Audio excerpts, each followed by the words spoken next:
a pleasant Monday to you. This is our offline video lesson number 3.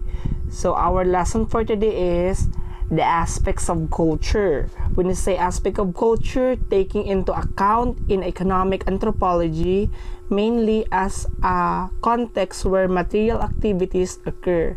More recently, anthropologists have been arguing about the centrality of meaning for the understanding of cultural process.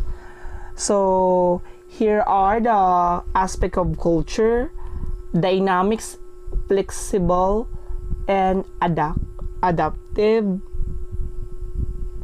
share and contested, socialization and enculturization, pattern social interaction, integrated and at time unstable, transmitted through socialization or enculturization, requires language and other forms of communication. So dynamics, flexible, and adaptive culture are constantly changing through invention, improvement, and borrowing from other society. Culture is continually changing. When a man needs anything, he invents ways of getting what he wants or adopt what other men have discovered to meet his needs. For example, all of these processes have influenced the development of various means of economic changes. Many different forms of money function in a wider range of cultural environment. Next is shared and contested. The process by which different status develop in any group, organization, and society. That is social differentiation. For example, in a sports organization, players, owners, managers, fans, cheerleaders, and sponsor are all different status within the organization. Next is socialization and enculturization. So first, I define socialization is the process by which we learn and internalize the rules and patterns of behavior that are affected by the culture. So we are referring about to our society. So that is the actual process.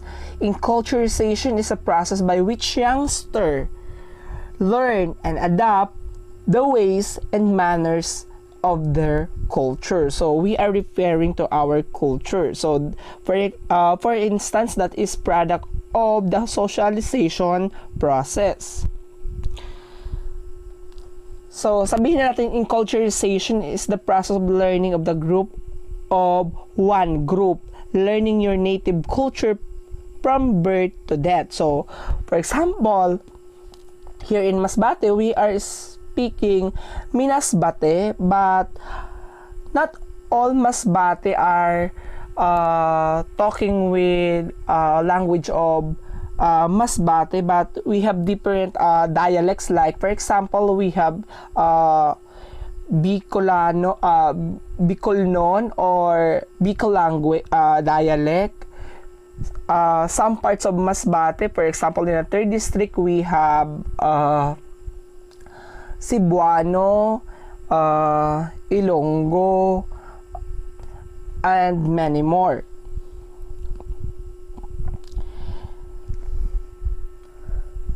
Next is pattern social interaction. So social interaction is a process by which people act and react in relation to others.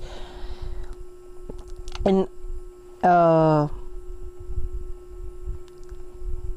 Human beings rely on a social structure to make sense of everyday lives. Social interaction guides human behavior rather than rigidly determining it. So that is a social interaction. Next is integrated and at the times unstable. Next is integrated and at the times unstable. In order to keep the culture functioning, all aspects of culture must be integrated. For example, the language must be able to describe all functions within the culture in order for the ideas to be transmitted from one person to another. Next is transmitted through socialization or inculturization. An organization culture is transmitted to its member through socialization process, by which we learn and internalize the values and norms of organization in the culture. So, cultural building through socialization. Next is requires language and other forms of communication. Culture and language style, everything that can be said in one language cannot be said in another, meaning are not directly translatable. So that is for aspect of culture. Here are your activities. Share your past experience. So that is how you encounter the aspect of culture. So try to write or share in one whole sheet of paper and pass next week. The next topic is perspectives of anthropology and sociology. Anthropological perspective. So we have cultural anthropology. In cultural anthropology, we have early evolutionism, historical particularism, diffusionism, functionalism, structural functionalism. So first we define early evolutionism. So that is simple to complex. Society or culture generally evolve in progressive manner. So for example, hunting, that is savage or handling barbarism or a civilization to progress. So for example, hunting and gathering foods in society, horticulture, or use of human muscle power and handheld tools to cultivate fields, pastoral, agricultural, industrial, post-industrial society. Next is historical particularism. That is a unique historical development. So each society has its own unique historical development and must be understood its own. Humans are biological equal. The difference among human society is the result of culture. Next is diffusionism. So that is heliocentric diffusionism. All culture originated from one culture centered. Each society is influenced by others. That is diffusionism. Next is functionalism. That is basic needs. All culture traits serve the needs of individuals and society to meet the basic needs. Next is functionalist or structural functionalist. Stability, harmony, and equilibrium. Focus on the social structure rather than biological needs. Culture traits and all aspects of social behavior maintain society's social structure rather to satisfy individual needs. Next to our perspective is the sociological perspective. In sociological perspective, we have major theoretical perspective, we have functionalism, conflict theory, symbolic interaction, and we have minor theory, the rational choice, political arithmetic, socio-cultural reproduction, evolutionary theory, and human capital. So first, we define the functionalism and the major perspective of major theoretical perspective. So functionalism is a social order. Society are integrated system composed of specialized independent parts. Social order depends on the consensus and cooperation. So that is opposite by the conflict. People are socialized to perform societal function according to Talcott Parson, Robert Merton, and Emil Durkheim. Next is conflict theory. So that is opposite goal and tension. Society are competitive like a competitive arena characterized by tension, struggle between the group. Different group views for control scarce resources. Sample of scarce resources is wealth, power, and prestige. Social life generates divided interests, opposing goals, and conflict.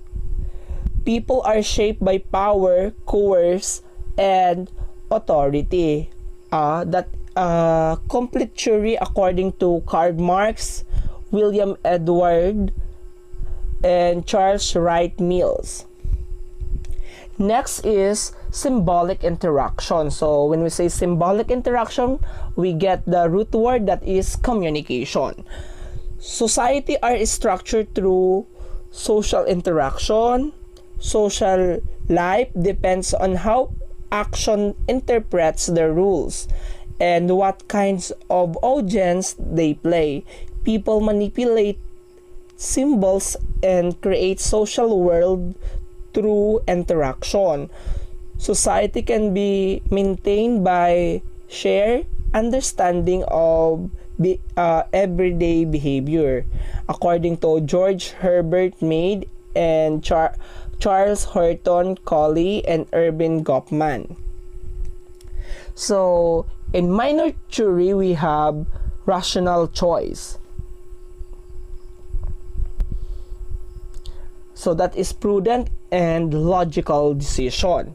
So according to Human, people make prudent and logical decision that provides them a greatest beneficial or satisfaction, and that are in their highest self-interest.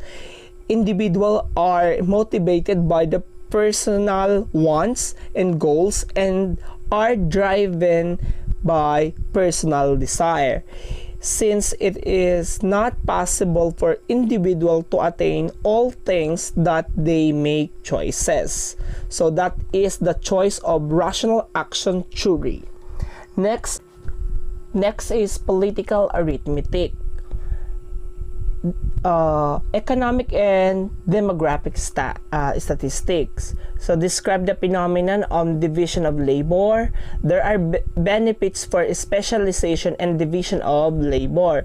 Dealing with the social inequalities quantitatively, especially those generated by social stratification, is necessary to come up with response social policy. Next is socio-cultural reproduction. So that is generation to generation. Transmission of existing cultural values, norms from generation to generation. Interaction between individuals resulting in transfer of culture is accomplished through socialization. So, for example of sociocultural reproduction is education. We transfer it knowledge from one person to another, that is generation to generation.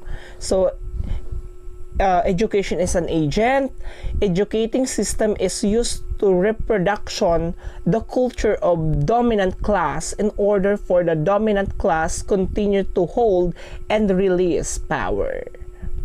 Next is evolutionary theory.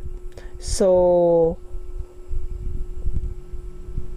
according to Auguste Comte and Herbert Spencer, social involving moving in a definite direction toward complexity, evolution does not always result in changes for the better. Human groups exist, grow, and develop as people adapt to the social and physical environment.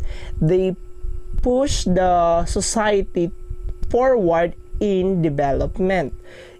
Each new adaptation serves as basis for the future adaptation. The last in my minor theory is human capital. So that is investment. According to Adam Smith and Jacob Menser, education and specialized knowledge are example of institutional capital that will bring gains to the society. Education is the best investment for economic development. So that is our topic for this week. We have the aspect of culture and the perspective of anthropological and sociological. So here your quiz for this week. Identify the following item. So the answer or the so-called of this option is in accordance with the topic that I discussed. So we have 10 items. So thank you for listening and good luck.